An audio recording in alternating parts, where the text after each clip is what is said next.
If someone offered you 5,000 or 10,000 more dollars per year for having one uncomfortable conversation, would you do it? Most people say yes, but when it comes time to actually negotiate their salary, they don't do it. They accept the first offer. They're afraid of seeming greedy. They're afraid the offer will be rescinded. They're afraid of the awkwardness. Today, I'm going to teach you exactly how to negotiate your salary. Not vague advice like, know your worth. Actual scripts, actual strategies. Step by step. Whether you're negotiating a new job offer or asking for a raise at your current job, this process works. Let's start with the most important truth about salary negotiation. Employers expect you to negotiate. When they make you an offer, they don't give you their maximum number. They give you a number they expect you to counter. If you don't negotiate, they think either you're not very good at business or you're desperate. Neither helps your career. Companies have salary ranges for every position. The first offer is usually at the bottom or middle of that range. There's almost always room to go higher. Let me prove it with data. Studies show that people who negotiate their first job often earn an average of 7% more than people who don't. 7% doesn't sound like much. But over a career, it compounds. Someone who starts at 60,000 and negotiates to 64,200 will earn approximately $500,000 more over a 40-year career compared to someone who accepted 60,000. That's from one conversation. The biggest salary increases happen when you change jobs or get promoted. That's when you have maximum leverage. Your current salary becomes your new baseline. If you don't negotiate now, you're leaving money on the table not just this year, but every year after. Now let's talk about the two scenarios. Scenario 1, negotiating a new job offer. Scenario 2, asking for a raise at your current job. The strategy is different for each. Let's start with Scenario 1, negotiating a new job offer. Step 1, don't give your current salary or expected salary early in the process. When they ask, and they will ask, here's what you say. I'd like to learn more about the role and what you're looking for before discussing compensation. I'm sure we can find a number that works for both of us.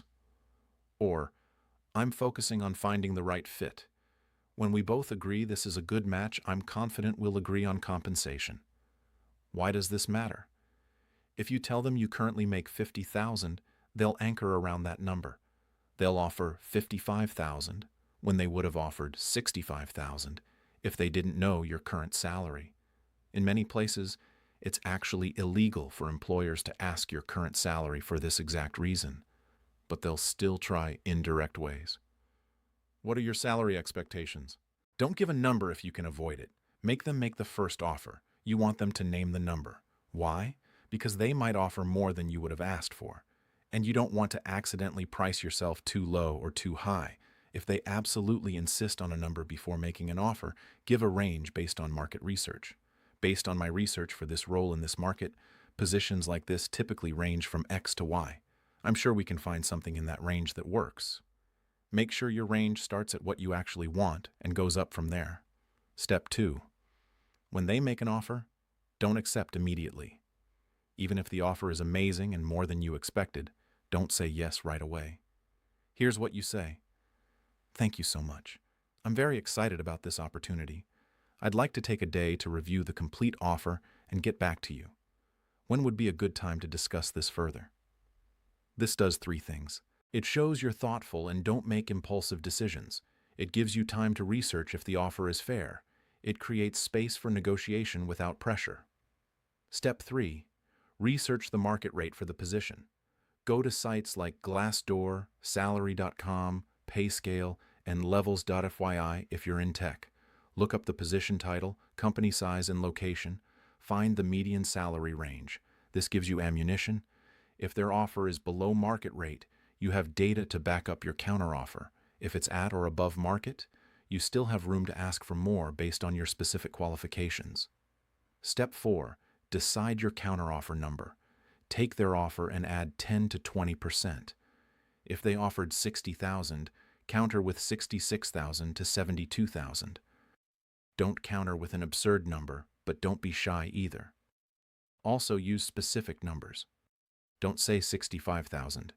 Say 67,500. Specific numbers seem researched and justified. Round numbers seem arbitrary.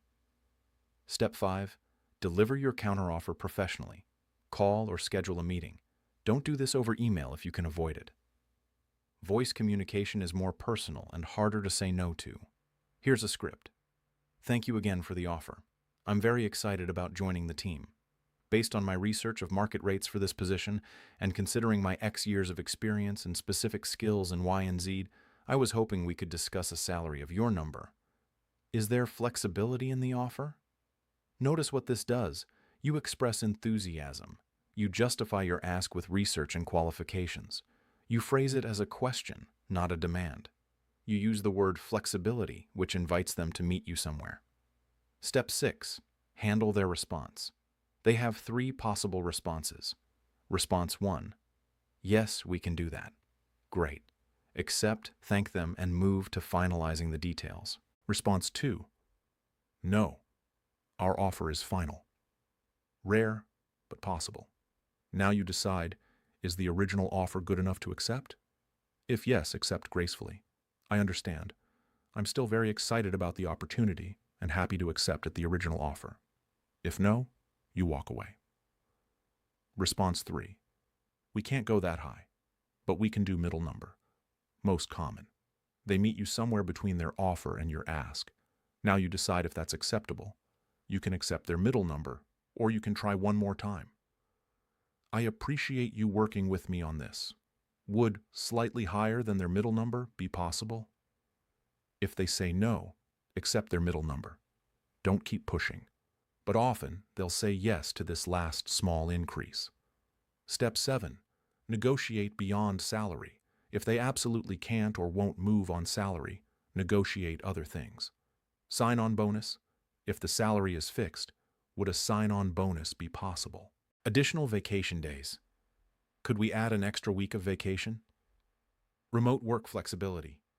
Could I work remotely 1 or 2 days per week? Earlier performance review. Could we schedule a performance and compensation review at 6 months instead of 1 year? Professional development budget. Could the offer include a budget for conferences or training? Better title. A better title helps your resume and future negotiations. Stock options or equity if applicable. Sometimes getting these other benefits is easier than getting more salary because they're one-time costs or don't affect their salary budget. Now, let's talk about scenario 2. Asking for a raise at your current job. This is harder because you don't have leverage of another offer, but it's absolutely doable. Step 1. Know when to ask. Best times. After you've completed a major project successfully, during annual review cycles, after you've taken on additional responsibilities, after the company has had a good financial quarter or year. Worst times, when the company is struggling financially or doing layoffs, when you've been there less than a year unless something major has changed, when you've recently gotten a raise. Step 2. Prepare your case. You need to prove you deserve more money. Document your accomplishments. Write down specific things you've done that added value, increased revenue, saved costs, improved processes, led projects, mentored others, anything measurable. Quantify everything you can. Increased sales by 15%. Reduced processing time by 3 hours per week. Numbers are powerful. Research market rates for your position. Find out if you're being paid below market for your role. This is external justification. Note any increased responsibilities. Are you doing work beyond your original job description? This is internal justification. Step 3. Schedule a meeting with your manager. Don't bring this up casually. Make it official. Hi, manager. I'd like to schedule a meeting to discuss my compensation and career growth. Do you have 30 minutes this week? This gives them time to prepare and shows you're serious. Step 4. Make your case professionally. Here's a script. Thank you for meeting with me. I've really enjoyed working here and contributing to the team. I've been thinking about my compensation and would like to discuss a raise. In the past time period, I've listed your major accomplishments with numbers. I've also taken on additional responsibilities, including list them. Based on my research, the market rate for someone with my experience and skills in this role is range. I'm currently at your salary, which is below market. I'd like to discuss bringing my compensation to your target number, which I believe reflects the value I'm bringing to the team. What are your thoughts? Notice the structure. Express appreciation and commitment. Present your accomplishments with specifics. Reference market data. State your ask clearly. Invite discussion. Don't demand. Step 5. Handle objections. Objection. We don't have budget right now. Response. I understand. When would be a good time to revisit this conversation? Can we schedule a follow-up in 3 months? Or, if a raise isn't possible now, could we discuss other forms of compensation like additional vacation days or professional development opportunities? Objection. You're already at the top of your range for this position. Response. I appreciate that feedback. Could we discuss a path to promotion or a title change that would come with increased compensation? What would I need to accomplish to make that happen? Objection. We just gave you a raise 6 months ago. Response. I understand, and I appreciated that. However, my responsibilities have expanded significantly since then, particularly specific examples. I'd like my compensation to reflect my current role. Objection. Other people in your position make the same amount. Response. I understand maintaining internal equity is important. However, I believe my specific contributions, particularly achievements, demonstrate value beyond the standard role. Could we discuss performance-based compensation? Step 6. Know when to start job hunting. If your company consistently refuses to pay you fairly despite your performance, it might be time to look elsewhere. You don't owe loyalty to a company that undervalues you. Sometimes the only way to get a significant raise is to change companies. If you've asked for a raise, been refused without good reason, and you're being paid below market, start applying elsewhere. You don't have to quit immediately, but having another offer gives you leverage. Either your current company will match to keep you, or you leave for better pay. Now let's talk about common mistakes people make. Mistake 1. Making it personal or emotional. Don't say, I need more money because my rent increased or I have a baby on the way. Your personal financial needs are not your employer's concern. They pay based on the value you provide, not your expenses. Keep it professional and focused on your contributions. Mistake 2. Threatening to quit if you're not planning to. Don't use this as a bluff. If you say, I'll have to start looking elsewhere, they might call your bluff or even let you go. Only say this if you're genuinely prepared to leave. Mistake 3. Comparing yourself to coworkers. Don't say, Jim makes more than me and he does less work. This makes you look petty and puts your manager in an awkward position. Focus on your own value, not others' salaries. Mistake 4. Accepting immediately out of gratitude. When they offer you more money, don't immediately gush with gratitude. Be professionally appreciative. Thank you, I appreciate that. But don't act like they did you a favor. You earned it. Mistake 5. Not getting it in writing. Verbal agreements mean nothing. Once you've agreed on a number, get it in writing. For a new job, offer letter or employment contract. For a raise, email confirmation from your manager or HR. Mistake 6. Negotiating too late. Don't wait until you're resentful and bitter. If you're underpaid, address it early before it affects your performance or attitude. Now let's talk about mindset. The biggest barrier to negotiation isn't lack of skill, it's mindset. People think, I should be grateful for any offer. I don't want to seem greedy. What if they rescind the offer? I'm not worth more. Let me reframe these. First, being grateful and negotiating aren't mutually exclusive. You can be grateful for an opportunity and still negotiate for fair compensation. Second, negotiating isn't greedy. It's professional. Employers negotiate with their vendors, their landlords, their clients. Why shouldn't you negotiate for yourself? Third, offers are almost never rescinded for negotiating professionally. If a company rescinds an offer because you negotiated, that's a red flag about the company. You dodged a bullet. Fourth, if you've been offered the job, or if your manager is willing to meet about a raise, they already believe you're worth something. You're not convincing them you're valuable. You're quantifying that value. Let me share 3 real examples. Example 1. Sarah, age 29, marketing manager. Sarah got a job offer for $70,000. She wanted to negotiate, but was afraid. She almost accepted immediately. Instead, she took a day to think. She researched, found the market rate was $75,000 to $85,000. She called back, "Thank you for the offer. Based on my research and my 6 years of experience, including my success-leading campaigns that increased revenue by 20% at my current company, I was hoping we could discuss a salary of $82,000. The company came back with $78,000. She accepted. That's $8,000 more than the initial offer. Over 10 years, that's $80,000, not accounting for raises. One conversation. Example 2. Marcus, age 37, software engineer. Marcus hadn't gotten a raise in 2 years despite good performance reviews. He scheduled a meeting with his manager. He presented accomplishments from the past year with metrics.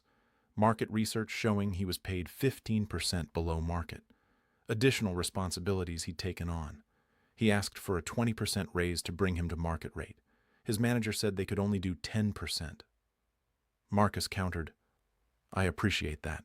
If we can't reach 20% now, could we schedule a follow-up review in 6 months with the potential to reach market rate then? And could we add an extra week of vacation now?" They agreed to 12% now, review in 6 months, and the extra vacation. Marcus got most of what he wanted by being persistent but professional. Example 3. Jennifer, age 42, operations director. Jennifer received a job offer for $95,000. Excellent offer, $10,000 more than her current salary. She almost accepted immediately. Then she remembered to negotiate. She asked for $105,000, expecting to meet in the middle. The company said, "We can't go that high, but we can do $98,000 plus a $5,000 sign-on bonus plus an extra week of vacation." Jennifer accepted. She got $3,000 more in base salary plus $5,000 immediate bonus plus more vacation. Total package significantly better than the original offer. And it happened because she asked. Here's what I want you to do. If you're negotiating a job offer, don't give your current salary early in the process. When you get an offer, take time to research before responding. Decide your counteroffer number. Add 10 to 20%. Deliver your counteroffer professionally with a script. Be prepared to negotiate beyond salary if needed. If you're asking for a raise, document your accomplishments with specific metrics. Research market rates for your position. Schedule a formal meeting with your manager. Present your case professionally using the script. Be prepared with responses to common objections. For both situations, get everything in writing. Don't make it personal or emotional. Focus on value you provide, not what you need. Be willing to walk away if they won't pay you fairly. Remember, companies expect negotiation. It's a normal part of business. You're not being difficult. You're being professional. The awkwardness lasts 5 minutes. The extra money lasts years. Every dollar you negotiate now is a dollar you'll earn every year you stay. Plus, raises are typically percentage-based, so a higher starting point means higher future raises. One uncomfortable conversation can be worth tens or hundreds of thousands of dollars over your career. That's one of the highest hourly rates you'll ever earn. Stop leaving money on the table. Know your worth. Ask for it. Negotiate professionally. Get paid fairly. You deserve it. Thank you for watching. If this video gave you the confidence to negotiate your salary, share it with someone who needs to hear this. Most people never negotiate because they don't know how. You now know how. Take care of yourself and your money.